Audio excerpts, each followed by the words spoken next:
Je 8:30, 6. august, rok 2012. Som šťastný, toto je môj sen. Mám šporák od krásnej duše, ktorá musela zomrieť, lebo ju syn trápil. A bola už naozaj veľmi utrápená, to nebolo v rokoch.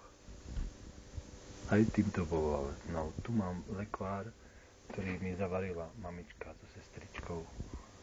Tu je zdravé maslo, tu mám žihlavový čaj z mojej záhradky, ktorú chcete prejsť buldozérom. Ľudia, ktorým som dal šancu a vysvetlil som, že ich mám rád. Tu mám chlebík, ktorý som si upiekol na pekáči, aj na šporáku, ktoré som neplatil, ktoré mám od ľudí, ktorí ste to vyhodili. Tu je rúra, čo som si urobil z plechu, tie kolínka, ten som kúpil, kúsok, ale niektoré sú, čo som vyhodené našiel v šerote, kúpil som. Tu je pekáč vyhodený, hrniec vyhodený, všetko slúži, hej. Tu mám škrupinky do kompostu. Tu mám prepravky, v ktorých mám potriedené veci. Proste voňavý chlebík, čo som si upiekol. A staré počítače vyhodené mi slúžia ako lepšie ako nové, pretože nehrám na nich hry, ale učím sa to, čo je dôležité. No nemám čas na toto všetko, lebo ma trápi. Toľko času som zanechal len tak, lebo som dosť zaostalý v tom, že neviem ohodnotiť.